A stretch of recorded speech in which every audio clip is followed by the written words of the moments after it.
Thanks for watching Afternoon Live. Of course, all kids balk at the idea of going to school from time to time, but for some kids, their anxiety results in full school refusal. Here to share more, we welcome the author of Doing It All, pediatrician Dr. Whitney Casares. So great to see you. Good to see you too. This is a really tricky one for so many parents and caregivers, and you've walked through this as well. Yeah, it's really nuanced as to why it happens and then what to do about it. So I recently had an experience with my oldest kiddo, who's 11 and a half, where she had some physical things that were happening to her. She was kind of constipated, she was having some reflux issues, and it made it so she wasn't feeling good going to school. And then she kind of got in her head, where then every time she thought about going to school, she felt like, I'm so anxious and I can't go. Oh. Yeah, so I started getting phone calls from the school every single day. That is so tough. Yes, and I'm the primary breadwinner in my family, so I need to keep seeing patients. And also, I'm the person who's working from home doing telehealth right now, and so I'm the easiest to get a hold of. So the school would call, and it would usually be like a health assistant that would call, and was really well-meaning, but would basically just say, hey, your kiddo doesn't feel well and they need to come home. So it made me think a ton about what other families are going through and how we can help them to be supportive, because I know it's stressful for me, and I'm someone who has a lot of experience and guides other people in this realm, so felt like it would be useful for us to give some tips. And I bet a lot of families can relate that it's not necessarily about the kid not wanting to go to school, full stop. There are other things at play. Yes, absolutely. For my daughter, it was that she's not a super athletic kid. Every time she was doing PE, it would make all those symptoms worse because it was jostling everything around, and that was the first thing for school. So then she would feel terrible all day long.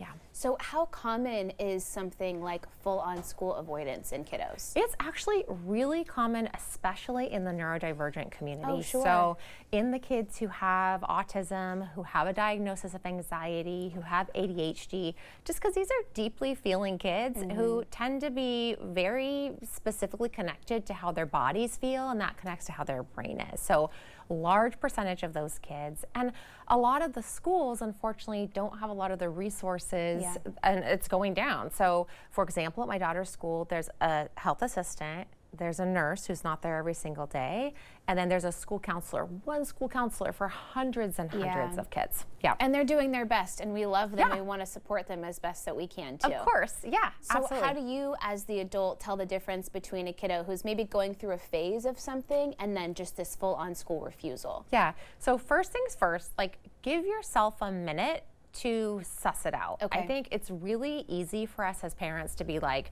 oh, that's just their anxiety, I need to keep them in school, or oh, that's like a physical thing, okay, I need to address that and keep them out. Give yourself like a day or two to figure it out with your kid, to observe them. If your kid is really having a great time at home and not saying that they're sick at home, then it's probably less physical, it's probably more what's happening in their mind. If your kid is fully vomiting all over the place, probably it's something physical. Also, don't be afraid to get specialists outside of the school system involved. So I went to my child's pediatrician, who's not me. Even though I'm a pediatrician, I'm too close to it. So I went to their pediatrician and said, hey, okay, can you do an assessment, do an exam, tell me what you think we should do? And one thing that was super helpful was to have the pediatrician, talk directly to my child to give them advice about, no, you should be in school. And also to have the pediatrician write a letter and even communicate in a phone call with the school. That goes a huge way in these cases. What a great idea. I mean, obviously getting the school involved would be part of the process, I would assume, but even having that direct line to the kid's pediatrician, I bet that spoke volumes in your situation. Yeah, absolutely. And that's why things like 504 plans, which are, behavioral plans for kids who have a medical diagnosis at the school, are so important, because I'd set up a 504 plan, it gave me more access to say then to the counselors at the school, hey, I need to have a meeting. It might not be on your radar, you're really spread thin, but for me, this has been disrupting my entire family's life for 2 weeks to a month. And once I was able to call on the fact that, hey, in this 504 plan, it gives some steps we're supposed to take, then it could be reinforced. And honestly, it helped the counselor, it helped the school nurse, because then they have some guidance. You're all on the same team at that point too. Yeah, Are there ways you can gently encourage attendance from home as that parent or caregiver? Yes. So number one, it's always better to be late to school than to not go to school. That's a good one. So thinking about, for my daughter, if PE was her least favorite subject and every day that's how she starts her day, okay, for a little while, maybe we need to skip the PE for a week and then work with the school to figure out what's an alternative thing you could be doing with PE. Sure. But kind of reset the system that way. Yeah.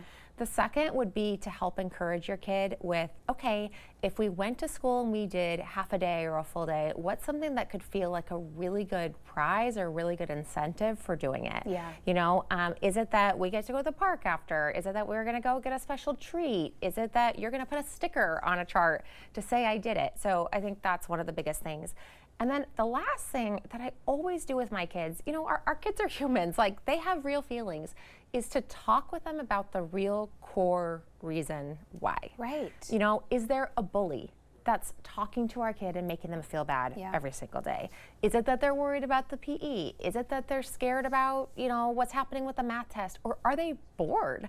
Are they like a gifted and talented kid who's feeling like there's no point for me to be in school anyway? Yeah. There are so many possibilities, and you've got to kind of do a little investigation, but it's so worth it once you can kind of crack that code and take that next step forward. Absolutely. Thank you so much. It's great to see you. Yeah, good to Thank see you you for sharing too. with us. Okay, Dr. Whitney's book, again, is Doing It All, and we'll have more information on our website at katu.com.